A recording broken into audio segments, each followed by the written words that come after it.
I'm Calvin Chapman with the HGP Sportscast.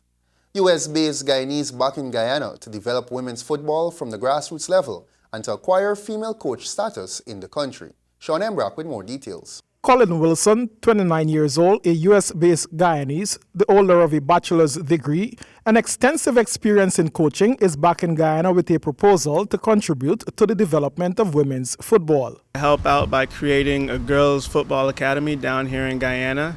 The mission is to develop, train, and educate Guyanese girls so that they can compete on a collegiate, professional, and international level, so that it'll help fuel and create a strong Guyanese women's football culture here. To kickstart work, Wilson will be hosting a free female football camp in July of this year. Starting small, we just want to do a camp in July. It's a 4-day camp. We're targeting girls ages 7 to 11 here in Georgetown as well as throughout Guyana. So with the 4-day camp, we're looking to bring them in, teach them some technical, tactical stuff, as well as some physical and mental aspects of the game as well. The 29-year-old coach posited too that he cannot do it alone and welcomes partnership from several stakeholders. We're looking to partner with AFSFA for their program, as well as we are looking for help from the government, GFF, as well as other private companies as well. Colin Wilson said that the plan is to start small and see growth thereafter.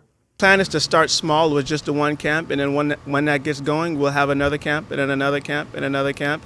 And then eventually we'll have the full academy where girls can actually go there. Like I said, they can live, train, and educate all in the same building, in the same facility, to create quality footballers so now they can go play abroad and even represent the national team at the highest levels.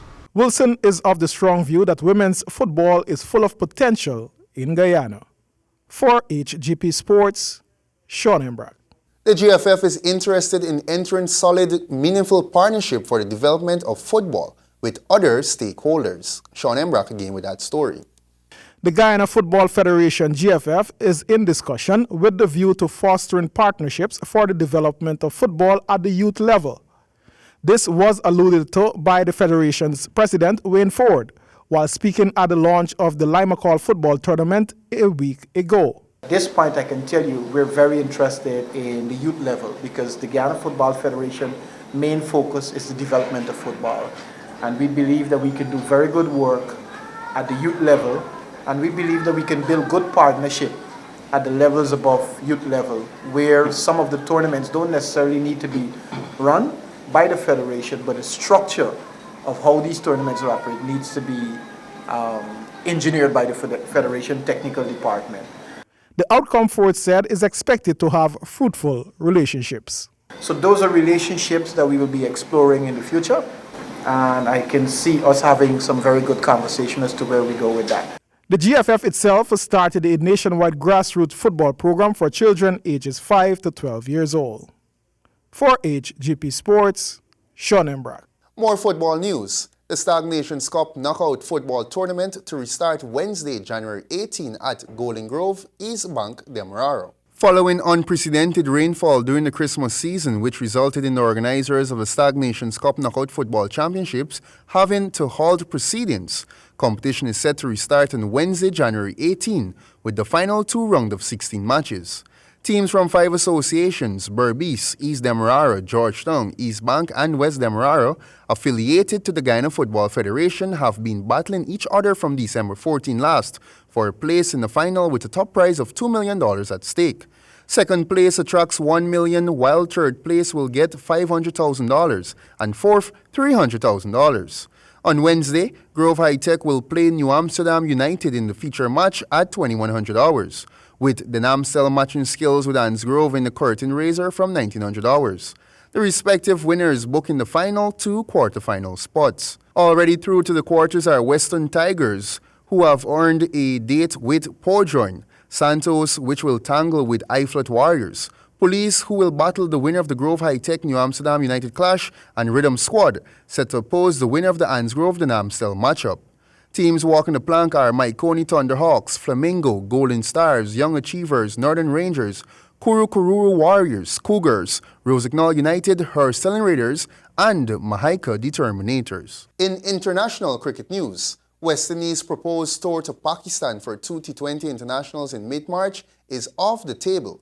The WICB rejected the PCB's proposal for the tour after receiving advice from the security from the Federation of International Cricketers Association. The two boards, however, continue to discuss the possibility of two T20 internationals in Florida on March 19 and 20. It is understood that earlier this week, the West Indies Players Association wrote to FICA seeking advice on the current security situation in Pakistan.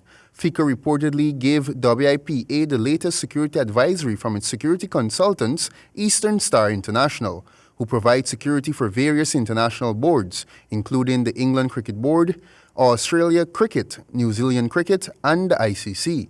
In the report, FICA warned that the risk level in Pakistan remains at an extremely elevated state and that an acceptable level of participant security and safety cannot be guaranteed or expected. West Indies are the third team after Ireland and Sri Lanka to reject traveling to Pakistan in the last 2 years.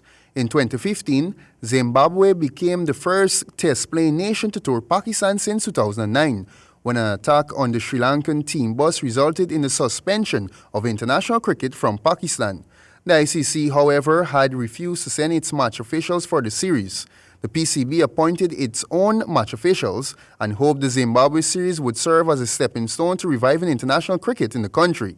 That ambition, however, suffered a setback when a suicide attack took place near the Gaddafi Stadium during the second ODI.